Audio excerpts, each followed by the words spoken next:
This is breaking news. Commit against another human being, and it took the life of an innocent New Yorker. But at this hour, I am pleased to announce that a short time ago, alert NYPD transit officers took a person of interest into custody. I want you to know that this apprehension was another in what has become a series of joint efforts involving different crimes between the police and the public we serve.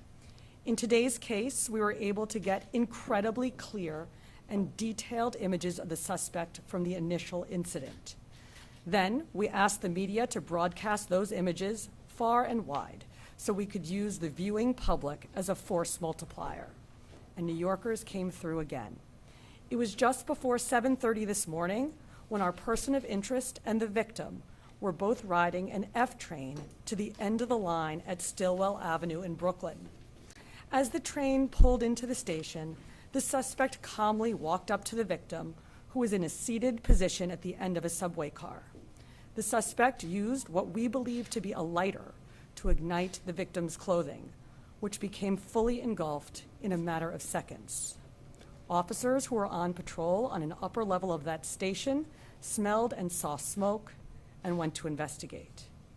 What they saw was a person standing inside the train car, fully engulfed in flames.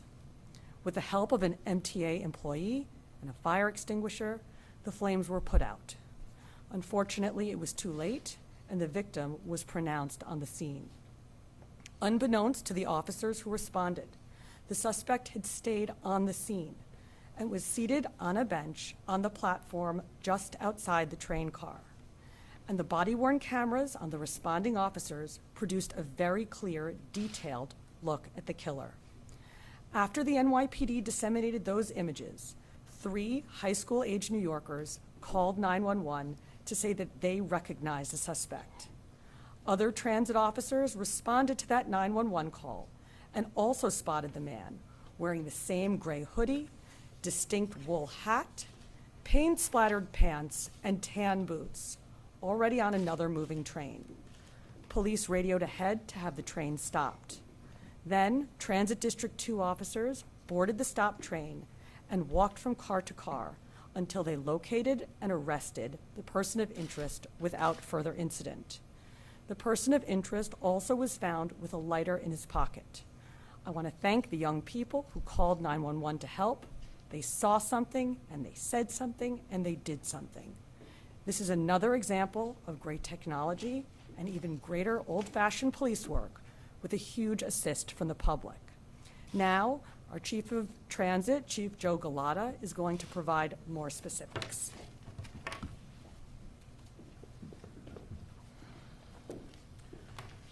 Good afternoon. Once again, we're here talking about the great work that the public does alongside our offices. A 911 call was received that this individual was recognized at the J and York Street station on the F line. Our transit sergeant responded to that location, met with these young high school students, looked inside the train, and saw an individual that he recognized from wanted flyers that we got out earlier. He confirmed that it was our individual wearing the same clothes and hat and radioed ahead. Our officers in District 2 stopped that train at Herald Square and was able to keep the doors closed, walk the train, and place this very dangerous individual in custody. This is amazing work done by the public and the police working together.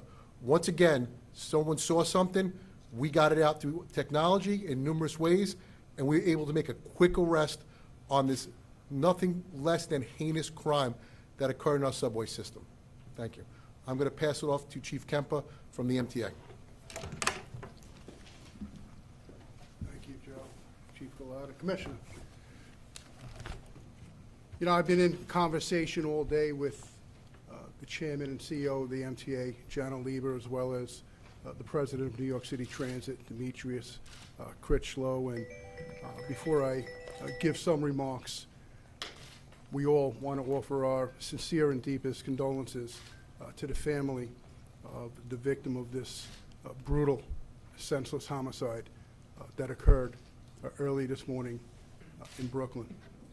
The MTA team has been involved myself included, from the inception of this incident, working hand in hand with the NYPD to offer closure, or get to a closure of this case. You know, just about a year or so ago, Governor Hochul funded a project to install video cameras in every single car of every single train in the New York City subway system. The chairman, Chairman Liba, Demetrius Critchlow, took that and challenged their team at the MTA to get those cameras installed by the end of calendar year 2024. And as I stand here now, we're proud at the MTA to report that 100% every single subway car in New York City is outfitted with video surveillance on each train in the city. So that challenge was met, and just recognition and congratulations to the team at the MTA for getting that done. It was not easy to do. Today's brutal murder was captured on one of those onboard train video cameras.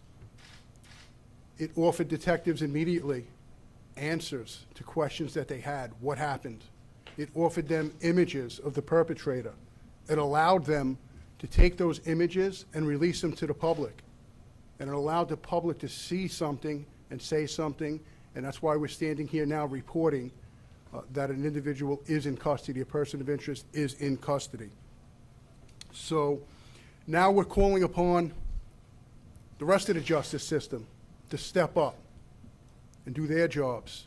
There must be strong, swift consequences on this person, and I use that term lightly, who committed this brutal, brutal homicide.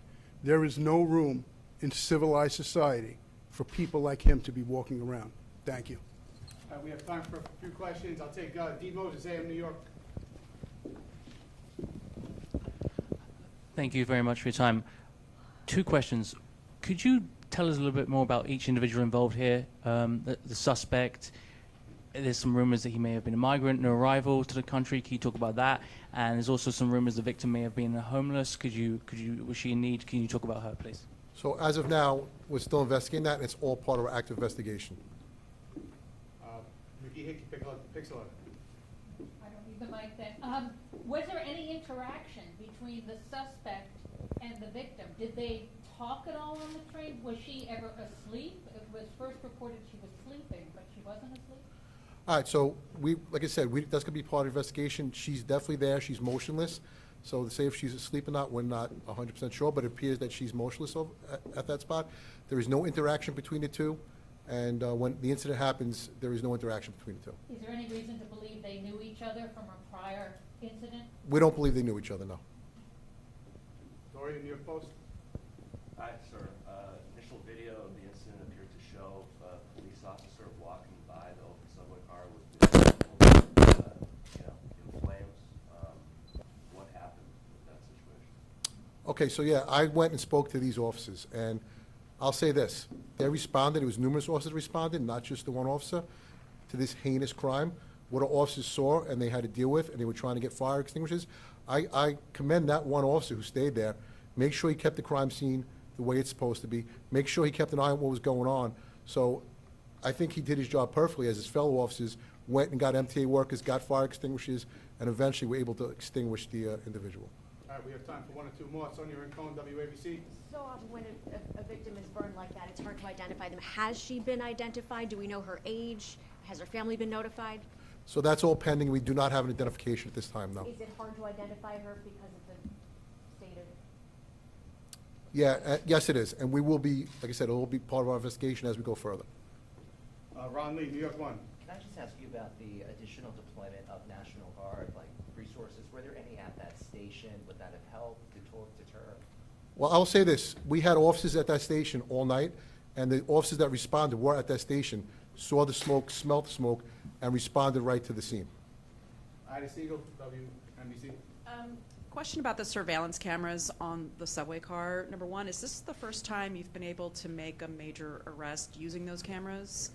And then second, did those surveillance cameras show the victim prior to her being set on fire? Did she appear to be a homeless person? Is there any information that you've been able to gather based on those cameras and what she was doing on the train? Like where she got on, stuff like that? So we have not been able to identify who she is yet.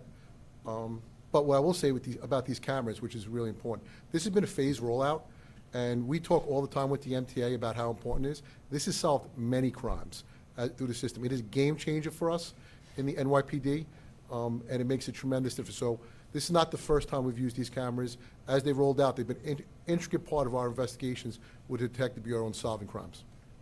All right, final question, Kendall, Fox 5. Yeah, police made contact with this suspect while the crime was going on. Was there a reason why he wasn't arrested right then? Yeah, I can discuss that. So that individual arrived here, it looks like 2018 from Guatemala. Just want to put that point out. And that's all we have on him right now. But with that being said, no one on the scene identified him as being there. So our officers, when they responded, had no indication he was part of this incident. Nothing led us in that direction. Once again, the cameras put us there and put us in that direction, and we were able to figure out that he was involved in it later on after we got the camera video footage back. And the body-worn camera worn by the officers was a really big piece of getting that wanted flyer out. That picture was so clear, so that was an intricate part of this investigation as we went forward. All right, thank you everyone for your time and attention.